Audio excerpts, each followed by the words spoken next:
Hello everyone, welcome to Wild Writing in the Time of Corona, and now we are on day 78, and after yesterday's experiments with slam poetry today we're going to look at just our ordinary workshop. For those of you who may be unfamiliar with this, I'm going to give you 6 categories. You're going to choose something from each of them, and you're going to try and combine those to put into a poem, which should be at least 4 lines long. So here are the things. The first is a recent experience. I should say that can be personal, that can be entirely fictional. The second is a voice. The third is an old piece of clothing, an old item of clothing. The fourth is a direction. The fifth is a machine. And the sixth is the word stone.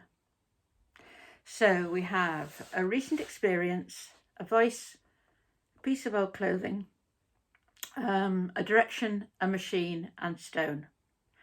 From those, whatever comes into your head, jot it down, and you'll then have 6 things that will hopefully kind of conflate themselves into a poem or a subject for you. So you just need to have the wherewithal to write. So I have, as I've had from the start, seemingly endless supply of paper and a trusty pen that hasn't yet run out, although it's getting quite close. So if you're ready, I'm going to suggest that you start now.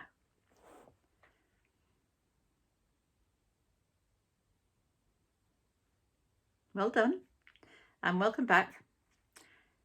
And we're going to move now into the sharing part of the workshop. Ideally, if you would like to publish your poem either on YouTube or on the Facebook page, you could put what your choices were, and then we could see what you made with them. Or you can just put the poem itself, as people like to, and then do feel free to comment on them as well. So I'll tell you what my choices were. My first was talking to someone, having a conversation about guilt. My second, the voice, was someone saying, "I'm not okay." It's not looking terribly optimistic so far. My third, the old item of clothing, was a jacket. The direction, I went for a Bob Dylan type direction. I went for home. The machine was a circular saw, about which admittedly I know absolutely nothing. And the stone was, I went for a metaphor and said it was a heart. And I wasn't quite sure how to put this together. And initially I thought, well, I can write this from a personal perspective, because of a conversation I'd had, because of the words I'd chosen. But then I decided not to, and I had a little think, and I think I got my clue from the phrasing of "I'm not okay." I'd been watching a drama, a series last night, an American drama series that I really love, and there's a character in there who had a particularly difficult experience, and at the end of it he said to his wife, admitting that he needed some help, he said, "I'm not okay." So I decided to base the whole poem on that, which was quite a challenge, getting a circular saw in there. But anyway, so this is my poem, and I've given it a title, which is the character's name, and it's called Poem for Randall. One day his heart will be a stone. Nothing will touch it, cut it, hurt it. Earth or fire will cover it, like the old jacket he puts on today, shuffling down the stairs at 2 a.m. to get some water just before he sleeps.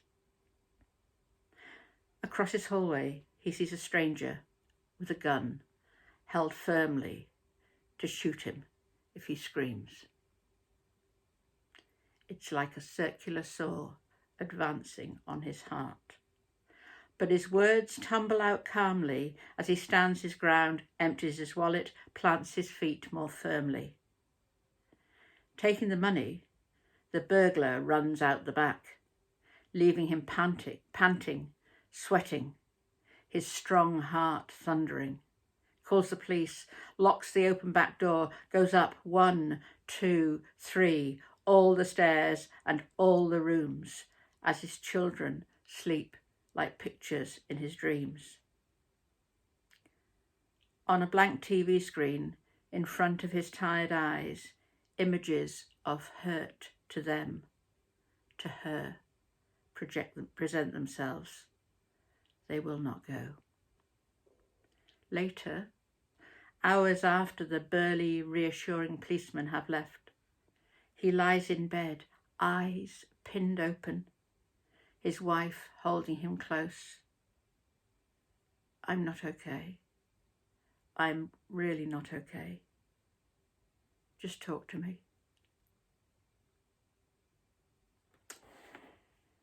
I think I quite like that one. I don't know why. Probably because it's based on something that I saw in a drama, and I thought I really felt for the character who was at a moment of, who got driven really to a moment of crisis. So that's my poem for the day. I hope you've enjoyed writing yours, and this little bit of magic that happens when you start writing is something that you're continuing to enjoy, and to tune in each day for these workshops. Tomorrow we'll be doing something slightly different, not very different, but I shall see you tomorrow for day 79. In the meantime, you have a good day, enjoy your writing, and you take care. Bye-bye.